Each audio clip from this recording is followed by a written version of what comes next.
I always thought bad news came on rainy days or in the middle of the night. Instead, it arrived on a perfect Tuesday morning in October, right after I closed a major account that would probably earn me partner by the end of the year. My name is Callie, and this is the story of how I lost everything and found myself in the process. Mrs. Monroe, could you come back in?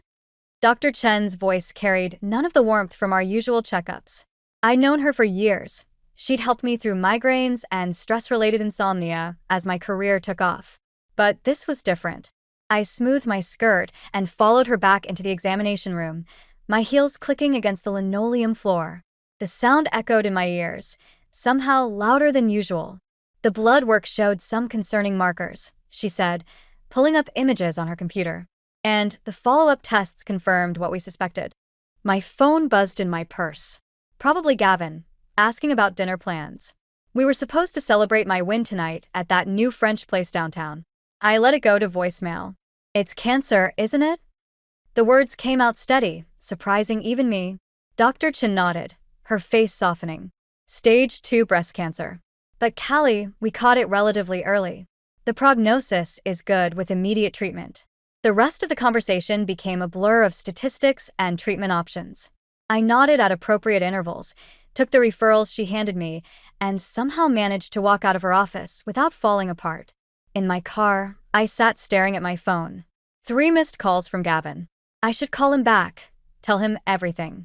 Instead, I found myself dialing Tessa. You've reached the fabulous Tessa Caldwell. Leave a message.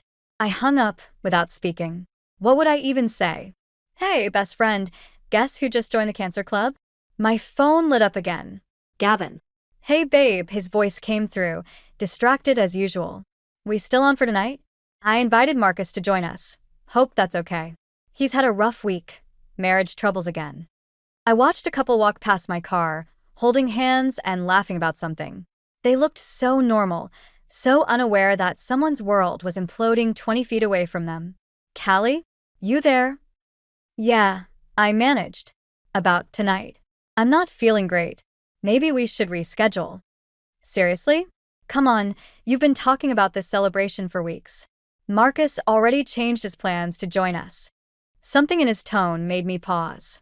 The slight edge of annoyance, the way he emphasized Marcus's accommodation rather than asking if I was okay. I just got some bad news, I said carefully. I really need to talk to you. Alone. Bad news? What happened? Did the Peterson account fall through? No, the account's fine. It's about my health. Can you come home early? The silence on the other end stretched just a beat too long. Yeah, sure. I'll cancel with Marcus. But you're sure you're okay? Nothing's serious? I watched another couple walk by, this time an elderly pair. The man held his partner's arm, guiding her carefully around a crack in the sidewalk. I don't know yet, I lied. We'll talk at home. After hanging up, I sat there for another 15 minutes, watching people pass by. Each of them carrying their own stories, their own secrets, their own fears. I wondered how many had sat in their cars just like this, trying to figure out how to tell their spouse that everything was about to change. Finally, I started the engine. As I pulled out of the parking lot, I caught a glimpse of myself in the rearview mirror. I looked exactly the same as I had this morning, same carefully applied makeup, same professional smile. But something had shifted, like a photograph slightly out of focus. The woman looking back at me wasn't quite the same person who had walked into Dr. Chen's office an hour ago. I had no idea then that the cancer would turn out to be the least of my problems. I'd always thought Gavin and I were good at talking through problems. That night proved me wrong. He came home late, takeout bags in hand instead of the French cuisine we'd planned on. The smell of greasy Chinese food turned my stomach. I got your favorite, he said, setting the bags on our granite counter. Sweet and sour chicken, extra sauce. I stood in our kitchen, still in my work clothes, the doctor's referral papers burning a hole in my purse. I'm not really hungry. Come on, you need to eat. Whatever's wrong, we can figure it out. He started unpacking containers, not looking at me. The Peterson account is solid. If something else went wrong at work. I have cancer, Gavin. The container of rice slipped from his hands, spilling across the counter. Neither of us moved to clean it up. What? He finally turned to face me. That's not possible. You're too young.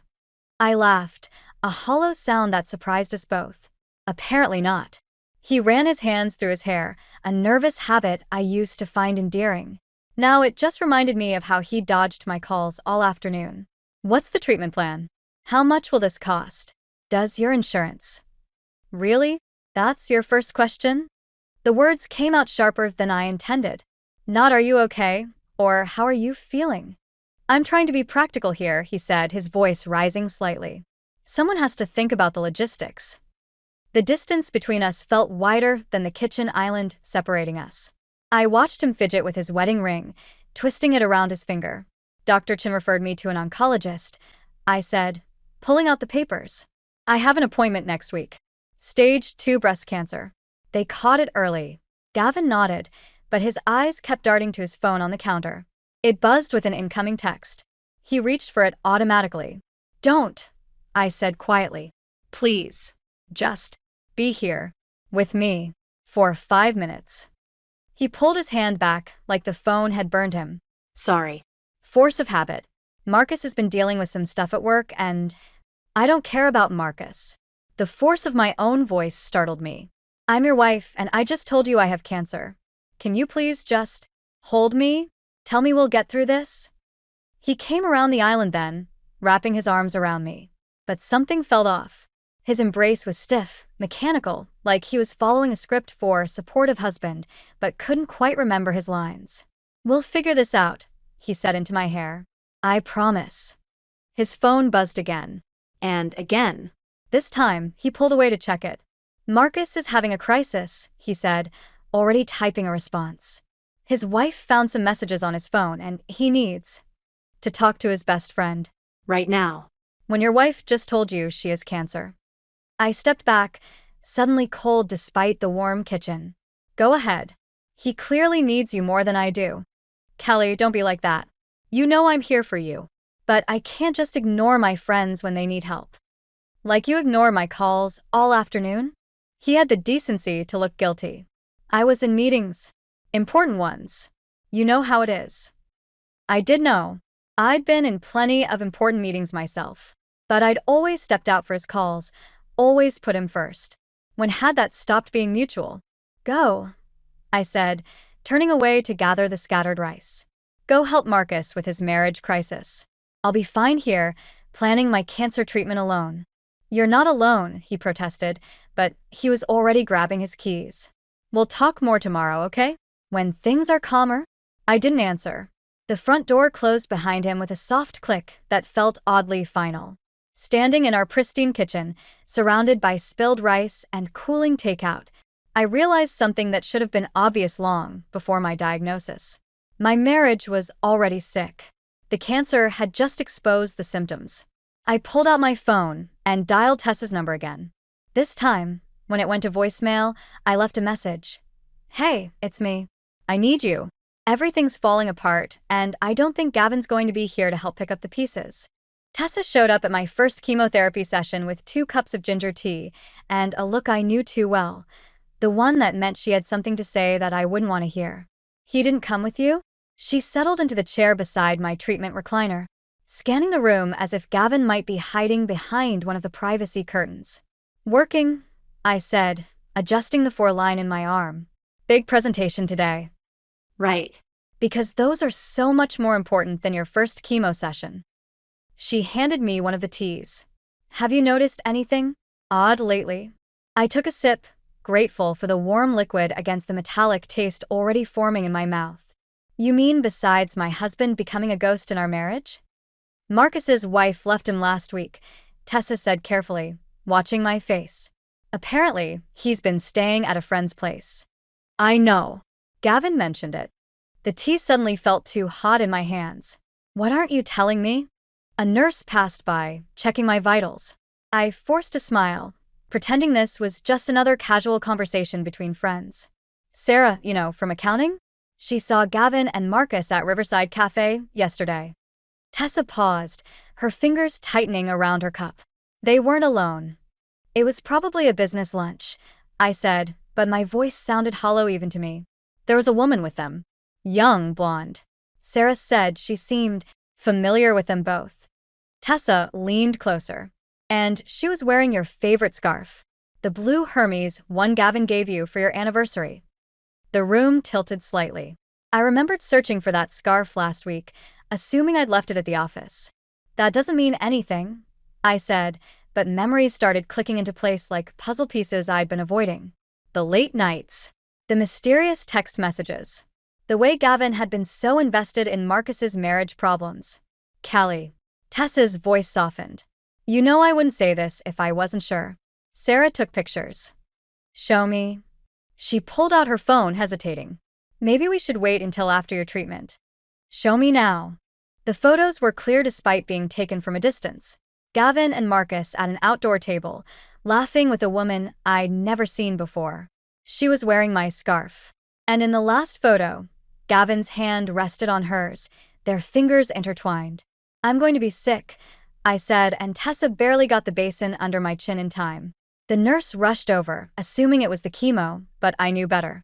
This nausea came from watching my life unravel in 3 simple photographs. Do you want me to call someone? The nurse asked, wiping my face with a cool cloth. Your husband, maybe? I almost laughed. No, I don't want my husband. After the nurse left, Tessa took my hand. What are you going to do? I looked around the treatment room. Other patients sat in their recliners, some alone, some with loved ones who actually showed up. An elderly man across the room was reading aloud to his wife, making her laugh despite the chemicals flowing into her veins. First, I'm going to finish this treatment, I said, straightening in my chair. Then I'm going to go home and check our bank statements, phone records, everything. And then, my phone buzzed with a text from Gavin. Sorry I couldn't make it today. Dinner tonight? Marcus wants to introduce us to someone. The audacity of it hit me like a physical blow. He wasn't even trying to hide it anymore. And then, I said, typing a response with steady fingers, I'm going to make him wish he'd never given that scarf to anyone else. Tessa squeezed my hand. Whatever you need, I'm here. I know. I pressed send on my reply. Can't wait to meet her. The chemicals continued dripping into my veins, but they weren't the most toxic thing in my life anymore. That honor belonged to the realization that while I was fighting for my life, my husband was planning his exit strategy. Well, 2 could play that game. The first thing I noticed when I came home early from chemo was the perfume. Not mine, something floral and heavy that clung to the air like a warning. My head was already spinning from the treatment, but this made my stomach lurch for entirely different reasons. I found her jacket draped over our couch. Designer, expensive, with a business card in the pocket for Claire Bennett, financial advisor. The same name I'd found repeating in our phone records, in credit card statements for restaurants I'd never visited. Moving through our house felt like walking through a crime scene, collecting evidence of my own murder. A wine glass with lipstick on the rim. A pair of heels by the stairs, smaller than mine. A phone charger that wasn't ours plugged into the kitchen outlet. I was taking pictures of everything when I heard Gavin's key in the lock. He wasn't alone. Just let me grab some files. His voice carried from the entryway. Then we can head back to the office. Your house is gorgeous, a woman replied. The realtor wasn't exaggerating. I stepped into the hallway, still holding my phone. Gavin froze. The blonde woman behind him, wearing my scarf, of course, had the decency to look embarrassed. Callie, Gavin said, recovering quickly. You're home early. I thought you'd be at treatment all afternoon. Clearly. I looked at the woman. You must be Claire. I love your perfume. It really fills a room. She glanced at Gavin, who had gone pale. I should go. No, please stay. I leaned against the wall, suddenly grateful for it holding me up. I'd love to hear more about these realtor discussions I apparently wasn't part of. This isn't how I wanted you to find out, Gavin said, stepping forward. With everything you're going through, you thought adding homelessness to my cancer diagnosis might be too much? Claire backed toward the door. I'll wait in the car. Good idea, I said, not looking at her. Though you forgot your jacket. And your shoes. And whatever else you've left here while I was fighting for my life. After she fled, Gavin and I stood in silence. I could hear the neighbors' kids playing outside, their laughter a surreal backdrop to this moment. I can explain, he started. Can you explain the realtor? My voice was steadier than I felt. Because that suggests this isn't just an affair. That suggests you've been planning this. He ran his hands through his hair, that familiar gesture I used to love. I've been thinking about this for a while. Before your diagnosis, the cancer just complicated things. Complicated your exit strategy, you mean? That's not fair. Fair. The laugh that escaped me sounded foreign. You want to talk about fair? I'm fighting cancer, Gavin. I'm poisoning my body to stay alive while you're house hunting with your girlfriend. She's not. It's not that simple. He moved toward his office. Look, we can discuss this later. I have a meeting. With Marcus? I pulled out my phone, showing him the photos Tessa had sent. Is that why he's been so helpful lately? Covering for you. He stopped. You've been spying on me? And you've been betraying me. I guess we're both full of surprises. I pushed off the wall, walking to the stairs. Don't worry about coming back later. I'll have a lawyer contact you tomorrow. Callie, wait. Oh, and Claire? I called out, knowing she could hear through the open door. The scarf looks better on me, but you can keep it. I'd hate for you to start your new life together without a reminder of the woman you replaced. I made it upstairs before my legs gave out. Sitting on our bed, my bed now, I heard them leave, heard Claire's voice asking questions I couldn't make out. Gavin's responses were muffled, but his tone was defensive. Always the victim, even when he was the villain. My phone buzzed. A text from Tessa. Do you need me? I looked around the room, at the life Gavin and I had built. The photos on the wall, the shared closet, the memories that now felt like elaborate props in a play that had just ended. Yes, I typed back. And bring boxes. It's time to start packing. I had 2 battles to fight now. Cancer might kill me, but I'd be damned if I let Gavin's betrayal destroy me first. The oncology ward was quiet when I arrived for my 3rd treatment, except for the steady beeping of monitors and the soft footsteps of nurses. I'd chosen the earliest appointment possible, hoping to avoid the pitying looks from other patients' families. Being alone was better than being reminded of what I'd lost. You're early, Mrs. Monroe, a male nurse said, checking my chart. His name tag read Ethan. We weren't expecting you for another hour. Couldn't sleep. I didn't mention that I'd spent the night sorting through divorce paperwork in my new apartment. And it's just Callie now. He nodded, starting my 4 with practiced efficiency. Sometimes the quiet hours are the best ones. Less chaos. Less everything. I agreed, watching the clear liquid drip into my veins. Though I wouldn't mind some chaos right now. Might distract from. I gestured vaguely at everything. The 4, the sterile room. My reflection in the window showing hair that was already starting to thin. Careful what you wish for, Ethan said, just as my phone lit up with an incoming call. My mother's name flashed on the screen. Speaking of chaos, I muttered, declining the call. It immediately rang again. Persistent chaos, Ethan observed, adjusting my drip rate. I sighed and answered. Mom, I'm in treatment. Why didn't you tell us? Her voice cracked. We had to hear from Margaret at church that Gavin's engaged? To some financial advisor? The room tilted slightly. Ethan must have noticed something in my face because he quickly brought over a basin, but I waved it away.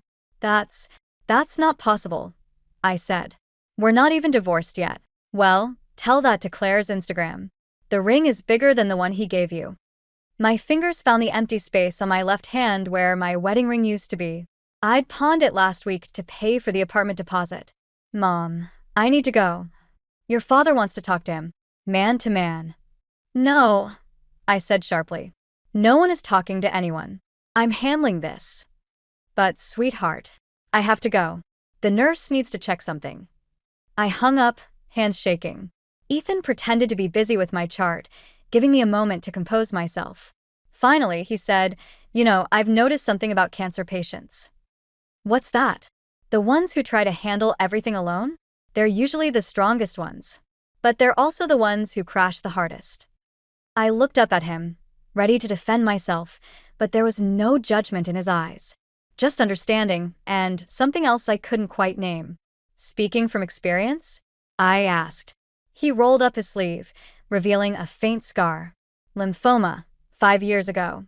My wife left 3 months into treatment. Said she couldn't handle watching me die. What happened? I lived. He smiled slightly. Just to spite her. Despite everything, I laughed. It felt foreign in my throat, but good. Mrs. Mon, sorry, Callie, he corrected himself. Sometimes the best revenge isn't getting even. It's getting better. My phone buzzed again, a text this time, from Tessa with a screenshot of Claire's Instagram post. The ring was enormous, ostentatious. Everything I wasn't. Better, I repeated, staring at the image. What if I want both? Ethan checked my 4-1 last time. Then maybe you need a better plan than handling it alone. I looked up at him, really looked at him for the first time. He was younger than I'd initially thought, with kind eyes and steady hands that had probably seen more battles than mine. Got any suggestions? Actually, he said, pulling out a business card, there's a support group that meets here on Thursdays. Not just for cancer patients, for anyone whose life has been blown up and needs help rebuilding. No pressure, but… I took the card, turning it over in my hands. On the back, he'd written his personal number.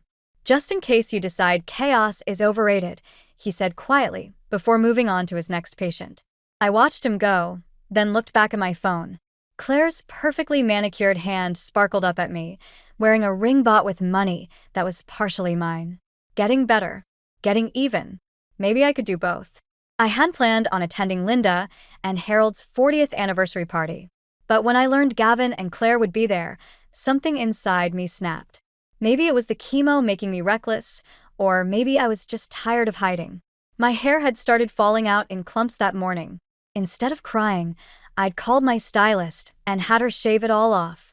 Now, standing in my former in-law's backyard in a dress that hung too loose on my frame, I felt everyone's eyes on my bare head.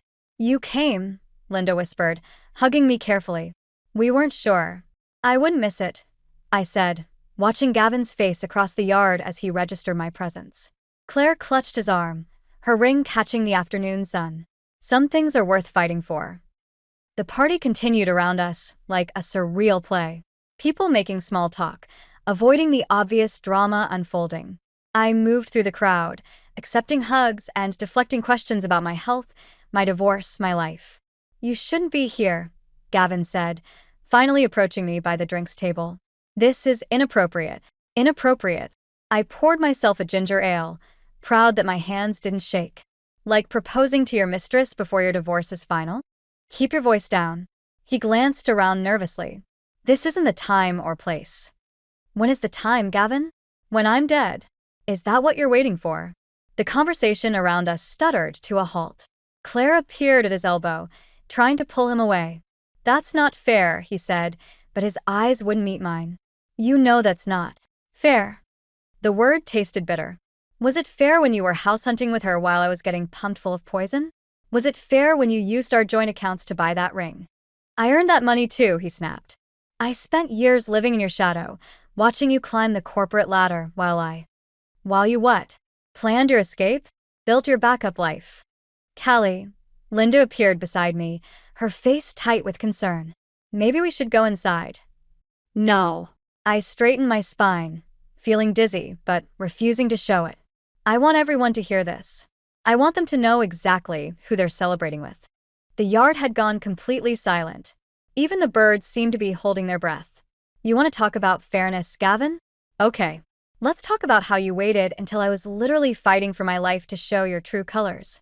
Let's talk about how you're playing happy families with Claire while I'm selling my jewelry to pay for treatments. That's enough, he growled, but I saw something crack in his expression. You're right, it is enough. I set down my glass, suddenly exhausted. I'm done being the victim in your story. I'm done being the inconvenient wife you had to escape from. I turned to leave, but my legs betrayed me. The world tilted, and I felt myself falling.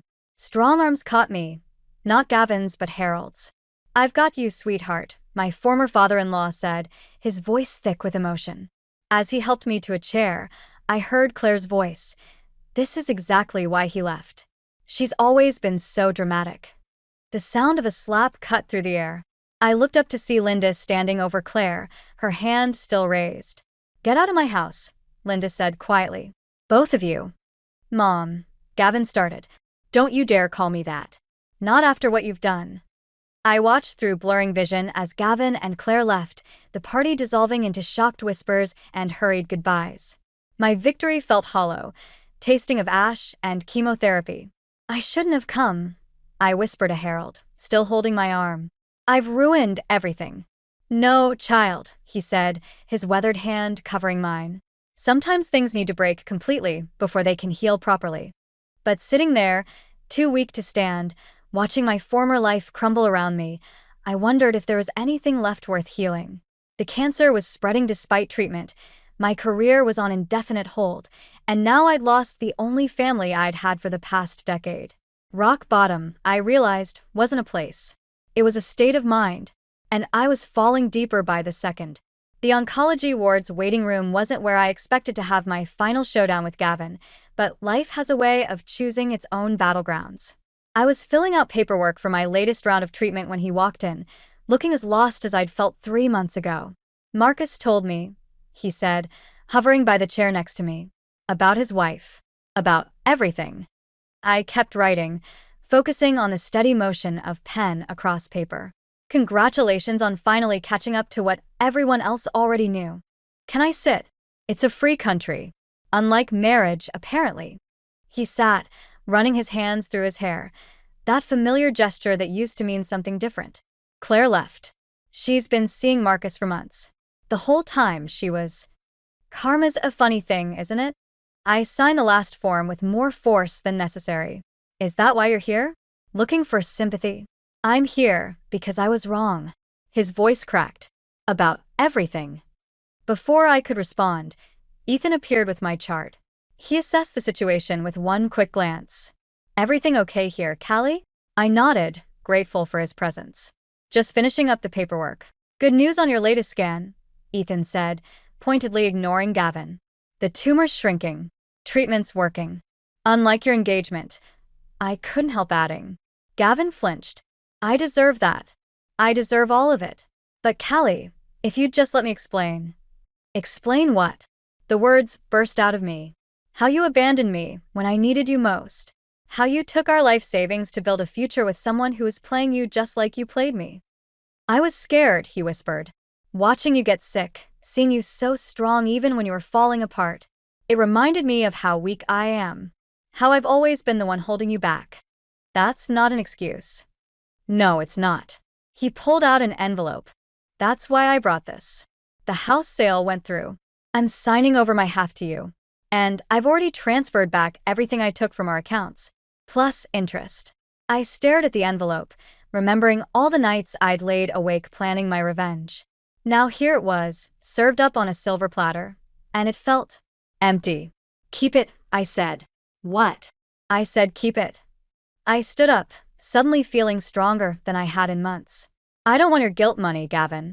I don't want anything from you anymore. But the funny thing about cancer? I continued gathering my things. It shows you what's worth fighting for. And you're not worth the energy it would take to hate you. Ethan stepped forward.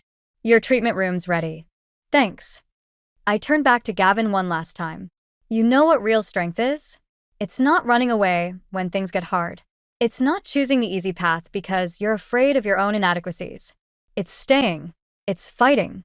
It's loving someone enough to face your fears instead of making them face everything alone. I know that now, he said quietly. But it's too late, isn't it? Yeah, I nodded. It is. As I walked away with Ethan, Gavin called out, Are you going to be okay? I looked back at him. This man I'd once built my life around, now looking small and lost in the sterile waiting room. I already am okay, I said. That's what you never understood. I was always okay on my own. I just chose to be with you. And now I'm choosing something else. Ethan's hand brushed mine as we walked toward the treatment room, a gentle reminder that I wasn't actually alone. That choosing myself didn't mean choosing solitude. Ready for round 5? He asked. I thought about Gavin sitting in that waiting room, finally understanding what he'd thrown away. About Claire and Marcus, whose karma had caught up with them. About all the nights I'd spent plotting revenge when I could have been focusing on healing. Yeah, I said, squeezing Ethan's hand. I'm ready for whatever comes next. 1 year later, I stood at the podium of the Cancer Center's annual fundraiser, my hair finally long enough to style. The crowd before me included familiar faces. Tessa in the front row, my former in-laws near the middle, and Ethan standing by the exit in his scrubs, having just finished his shift. When I was diagnosed, I began. I thought cancer would be the hardest battle I'd face. I was wrong. The hardest battle wasn't against the disease. It was against the temptation to let bitterness win. Movement at the back of the room caught my eye. Gavin slipped in quietly, taking a seat in the last row. He looked different, humbler somehow. The local paper had run a story about his work at the community center, helping families navigate medical crises. I hadn't read it, but Linda had mentioned it over coffee last week. Someone once told me that the best revenge is getting better. I continued, catching Ethan's smile. At the time, I thought he meant beating cancer. But now I understand, he meant something else entirely. My phone buzzed in my pocket, probably another message from the board. They'd voted yesterday to make me partner, suggesting I take the position once my final round of treatment finished next month. Getting better isn't just about physical healing. It's about choosing growth over grievance, forgiveness over fury, not for others, but for ourselves. It's about recognizing that sometimes the things that break us apart are actually showing us who we really are. In the audience, Tessa wiped away tears, squeezing her husband's hand. She'd met him at one of my support group meetings, another caregiver learning to rebuild after loss. Their wedding last month had been small, perfect, and completely drama-free. Today, I'm not just celebrating being cancer-free.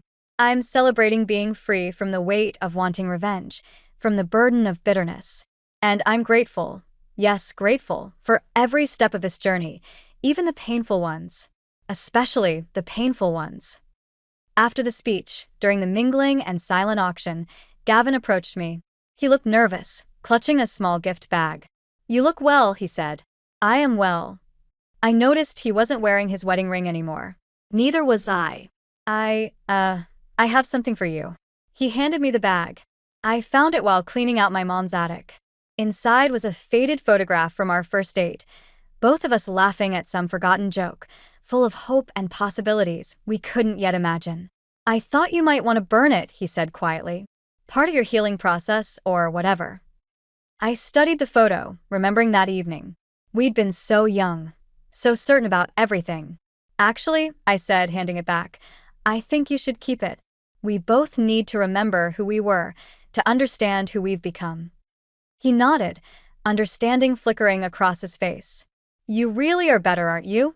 Not just the cancer, everything." "We both are, I think." I glanced at Ethan, who was pretending not to watch us. Sometimes better just means different than we planned. As Gavin walked away, Ethan joined me, his hand finding mine with the easy familiarity we'd developed over countless treatment sessions and coffee dates. "Ready to go home?" he asked. Home. My new apartment, with its view of the park and its walls covered in photos of my chosen family, Tessa and her husband, Linda and Harold, the support group members who'd become friends, and yes, even one small picture of Ethan and me at last month's hospital fundraiser. "Actually," I said, "I want to make one more stop." We drove to my old house, the one Gavin had signed over to me, the one I'd finally decided to sell. The "sold" sign swayed gently in the evening breeze. "You sure about this?" Ethan asked as I walked to the sign. I pulled out a marker and wrote across the bottom, "To new beginnings." "Yeah," I said, stepping back to admire my handiwork. Some endings aren't really endings at all. They're just the universe's way of making room for something better. Even if better isn't what you originally wanted? I squeezed his hand, thinking of all the unexpected turns that had led me here. Especially then.